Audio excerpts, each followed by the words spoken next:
Matod pa sa atong unang pagbasa, kung may muingon, nakaila ako sa Dios apan wala magtuman sa iyang gisugo, bakakon kanang tawhana ug wala kaniya ang kamatuoran. So, alang-alang sa ating mga kapatid na hindi makaintindi ng Cebuano, mag-change na ako ngayon ng tema sa paghumili, pag ilagay natin sa social media. Tugunan natin ang kanilang mga hinihingi na makaintindi din sila, lalo na ang aking mga kaibigan na mga Tagalog speaking, kasi 3 taon ako na bilang pari na doon ako sa Manila nag-serbisyo. So nangayo sila, humihingi sila na sana maintindihan daw. Sabi nila, tama na yung 3 taon, Padre, na puro Cebuano ang ginawa mo, pagbigyan mo naman kami. Anyway, pagbigyan natin. At yun ang ibig sabihin ng pagsunod sa utos ng Panginoon. Ano bang utos ng Panginoon? Ialay mo ang iyong sarili para sa iyong kapwa. Huwag mong intindihin masyado ang iyong comfort zone. Komportable man ako sa salitang Cebuano. Pati kayo, di ba? Dito sa Cebu, komportable kayo sa salitang Cebuano. Pero yung pinapanood natin sa television, pag Cebuano yung movie, sasabihin natin, ay, bakya, Cebuano. Nilalait natin kaagad. Pag Tagalog, okay. Pag English, elite. Di ba? Proud tayo. Pag Korean movie, okay yan. Pag Cebuano, ay, OA, bakya. Pero pag maghumili, mag-Cebuano, okay. Pag mag-Tagalog, nako, nahirapan si Father. Nako ka, sa may tawag na to, anak. Maro mag-hilas. Ano ba yung hilas sa Tagalog? Sige, i-research natin yan. Ay, mga sisters natin, mga kanyan, mga Tagalog rin sila. Sige, hilas ba? Hindi ko alam. Si Jose at si Mama Mary, sila yung nagiging daanan or instrumento ng kaligtasan. Pero sila rin ang instrumento sa pagbagsak ng mga tao sa Israel ayon sa prophecy ni Simeon. Kasi ito si Simeon, full guided by the Holy Spirit. Lagi siyang pinag-utusan ng Espiritu Santo at ang liwanag ng katotohanan ng Panginoon ay parang ibinigay sa kanya at pinangako ng Panginoon, gisaad sa Ginoo, nga hindi ka mamamatay hanggang makita mo in your own eyes, sa iyong sariling mga mata, ang Panginoon. Kamo, gisaaran ba mo sa Ginoo? May pangako ba ang Panginoon sa inyo ngayon? Anong pangako ng Panginoon?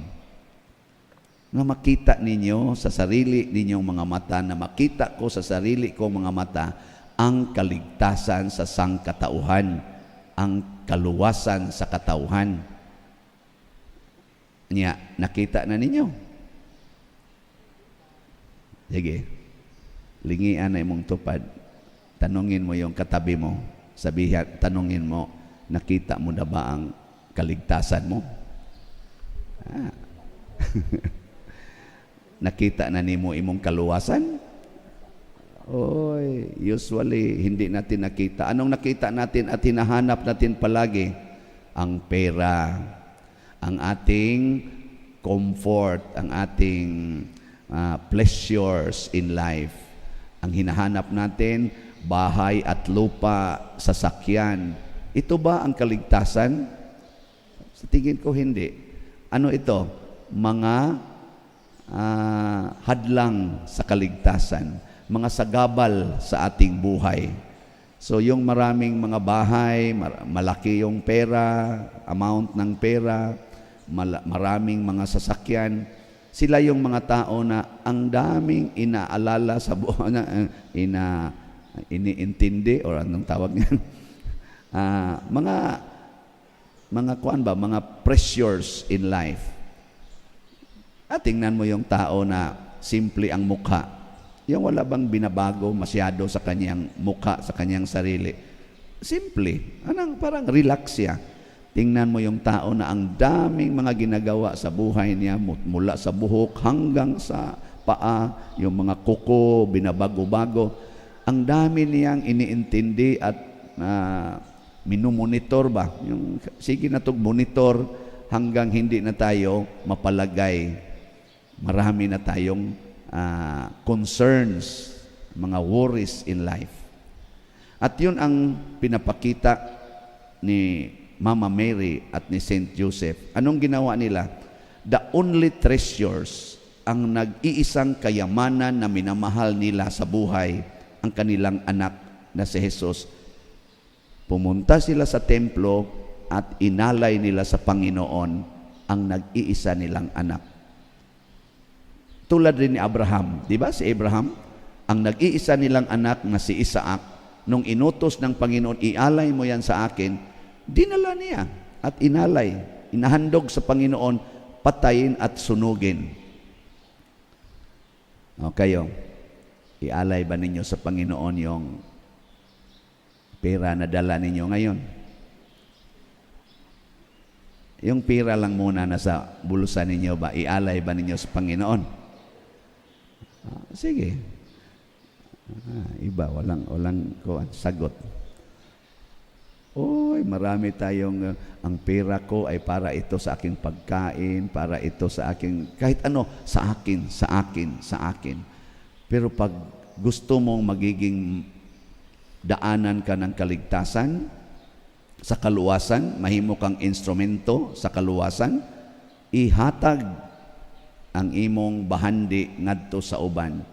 Ipamimigay mo yung mga kayamanan mo para sa ibang tao. Talent, time, treasures. Pag baligtad ang mangyayari, pag sarili na natin at itatago na natin para sa ating sarili ang ating time, talent, at treasures, ang magiging buhay natin, sabi ng unang pagbasa, ay kadiliman. Nasa kadiliman tayo, na atas kangit-ngit, wala tas kahayag. At marami sa atin ngayon na nasa dilim. Hindi makakita. Di ba kung nasa dilim ka, hindi mo makikita yung mga tao, yung mga bagay-bagay. Kayong mga bana, kamong mga husbands, lagi ba ninyong nakikita yung mukha ng asawa ninyo? Yung mga wife ba? Kinsa din nga bana, ubay-ubay maning laki.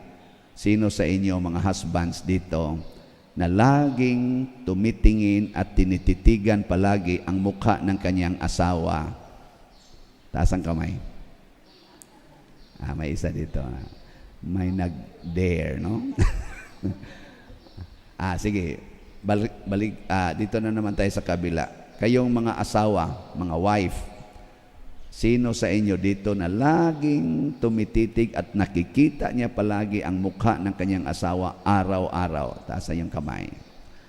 Wow! Congratulations. Pwede na kayong mamatay. Oo. Kasi yun naman talaga ang utos ng Panginoon, na makita natin.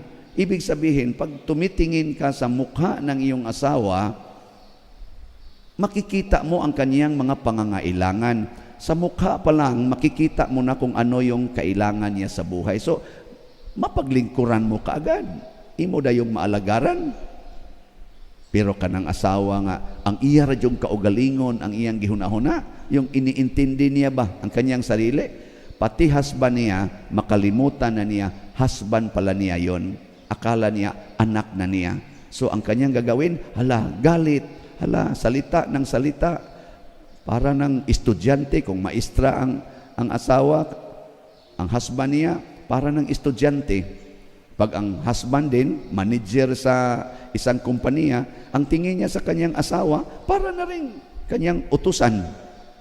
Maglaba ka. Gagawin mo ito. Di ba sinabi ko itong gagawin? Di ba? Kayong mga magulang, lagi ba ninyong tinititigan at pinapanood or pinagmasdan ang mukha ng iyong mga anak? Yung mukha ng mga anak ninyo ba? Congratulations. Sino ditong mga magulang na nakakita palagi sa mukha ng kanilang mga anak? Taas. Hindi ba kayo nagagalit sa kanila? Hindi ba nyo pinagalitan? Pag pinagalitan mo na, ano nang nakikita mo? Mukha ng demonyo. So yung laging nagagalit sa mga anak, actually hindi na niyo nakita, nasa kadiliman na kayo. Madilim. Hindi na niyo nakita na anak ko pala ito. Sino bang tao, sinong magulang na magagalit sa sarili niyang anak? Wala. Pero pag mawala na yon, maalis na yon sa sarili mo at pinagtakpan na ng kadiliman ng iyong kasalanan, ang tingin mo sa anak mo ay para ng alipin. Murag imo bang slave, murag imong tawag na ulipon. At maraming mga magulang, yan nga, laging pinapalo, kinukurot, pinagalitan, ibuy-buyon pa, ingnon pa, dagko lang ng kaon ninyo, mga buanga mo, wagyan mo yung mga batasan. How can you do that to your own child? Itawag niya nato og child abuse. At yun ang dahilan bakit ibagsak tayo sa Panginoon. Ano ang babagsak sa atin? Babagsak ang ating relationships. Marami ngayong mga anak galit sa magulang, magulang galit sa mga anak. Yung nagtanong sa akin, Pader, anong gagawin ko sa aking anak?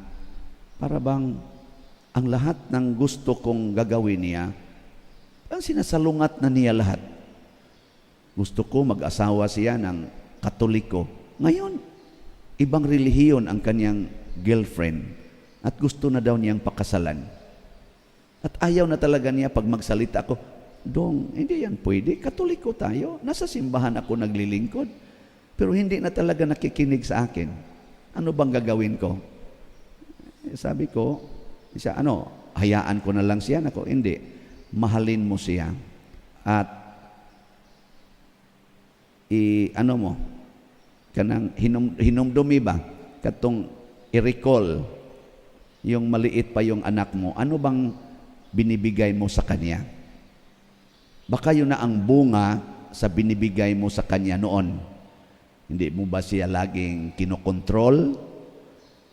Yung kung anong gagawin niya, parang ipigilan mo at yung gusto mo, yun ang ipagawa mo sa kanya. Ngayong matanda na siya at nag-claim na siya ng kaniyang tinatawag nating freedom or sarili, magsasabi na siya, anong tingin mo sa akin? Maliit na bata na laging inuutosan? Dapat ako na magdesisyon sa buhay ko ngayon. Yun na, sinasalungat ka na kasi hindi niya nakita noon na ikaw ay pabor sa kanya or nagmamahal sa kanya. Di ba ganyan naman ang mga magulang? Ang iba nga, pagdating ng 18 years old, pag makarating ako ng 18 years old, aalis na ako. Pero si Jesus, dumating na lang siya sa edad na 33 years old. Mahal pa rin niya ang kaniyang mama at papa. Hindi siya umalis. Hanggang sa paanan ng cross, at the foot of the cross, binibigyan pa rin ni Jesus ng pansin ang mukha at pangangailangan ng kanyang ina. Nagiging widow na, widow ba? Widow ang tawag niyan? Anong tawag yung widow? Sa Tagalog? Widow. Ang kanyang mama, mag-iisa na lang kasi mamamatay na siya. Hindi niya iniwanan ang kanyang ina na mag-iisa. Turn over niya ipinag ang tawag to? Bilin, iyang gibilin ba? Doon sa kanyang minamahal na disciple, si Saint John, para secured ang kanyang mama. Ibig sabihin, kahit malapit nang mamatay si Jesus, nag-iisip pa rin siya kung ano ang ikabubuti ng kanyang ina. Kasi si Maria din, simula dito sa kanyang tiyan ba, sinapupunan, hanggang doon sa cross, mahal din ni Maria at laging tinitingnan ang pangangailangan ng kanyang anak. Sige, tanawa ng imong tupad. Tingnan mo yung katabi mo. Tatanungin mo siya, anong maipaglilingkod ko sa iyo? Unsa may akong ikatabang nimo? Diay ka na ba? Ingna ka na ba? Suway ba? Anong maipaglilingkod ko sa iyo? Kay kuwang man taana, ang atong tanaw sa atong isig katao, unsay imong makuha nga rin ako? Or unsay akong makuha diha nimo nga rin ako? Anong mapakinabangan ko sa iyo? Hindi ano ang mapakinabangan mo mula sa akin. So dito sa aking pagkapari, dito sa ating parokya, sinisikap ko na mapakinabangan ang aking pagkapari sa parokya. Iwan ko kung nakuan ninyo, nakita ninyo. Kita ninyo, hindi? Hindi ko iniisip na kayo ang aking pakinabangan. Yun nga, nagbibinta tayo dito ng mga slots. Bakit? Ako lang ang makapagbinta niyan para sa ating projects. Ang tanong sa akin, Father, bakit lagi kang nagbinta ng slots? Para ito sa parokya. Hindi ito para sa inyo, para sa parokya, sa buong parokya. So yung pinagbibigay natin ng mga 5 kilo packed rice doon sa ating mga kapatid na mga mahihirap, around mga 3,000 families, ano yon? Galing sa inyo. Kasi bumibili kayo ng mga slots natin sa ikhak, yung edad ko halad alang sa kabos. Pero para yun sa parokya, hindi para sa akin. So ginamit ko yung aking pagkapari para sa parokya. At dahil kayo ang nag-comprise ng parokya, mga territorial at saka mga online parishioners, di napakinabangan nating lahat ang aking pagkapari. Pati rin ako, nakapakinabang din. Napahimuslan sa nako ang akong pagkapari. Okay, makakuha mo sa akong kulikta, mayroon din akong kulikta, mga konti-konti ba? Pero sa pagkapari ko yan. Ayun nga, patuloy ko pa rin ibibinta ko sa inyo ang ating mga slots. Kahapon, ang ating nabinta or nahalin na slot sa DOPS, niabot na og 15,931 slots. Pakpak. Dako na gyud. Niya nga to sang special slot, ang ikhak, para sa yung binibigay natin sa mga mahihirap at ginastos natin sa ating mga expenses for Christmas dito sa parokya, umabot na ng 18,415 slots ang ating nahalin. Di ba? Salamat kayo. Pero mayroon pang 1,585 slots. Kunti na lang. Tag 100 per slot. Pag bibilhin ninyo ito ngayon, bukas, hanggang bukas na lang ito dahil i-finalize na natin ngayong Sunday ang ating paggawa ng accounting sa lahat ng pumasok na pera during sa ating Christmas season at saka yung expenses natin. Ang main na kuan natin ginagamit yung ating ikhak at pati na rin yung ating mga gratitude, tree of gratitude and petitions. Itong mga pamamaraan na ito, ginagawa ko bilang pari para sa kapakanan ng ating parokya. Utos ito ng Holy Spirit. Ito rin ang aking pag-aalay sa aking pagkapari. Buong pagkapari ko para sa simbahan, para sa ating simbahan. Yun nga, hindi lang tayo dito tumutulong or nag-spend ng ating mga biyaya. Tinutulong din natin sa ibang mga parokya. Maraming mga parokya at mga tao na outside our parish ang natutulungan. At very amazing din ang nangyayari na ang dami nating mga kapatid sa buong mundo, Luzon, Visayas, Mindanao, dito sa Pilipinas at buong mundo, nagbibigay din dito sa atin. Very amazing. Ito ang resulta sa pag-aalay.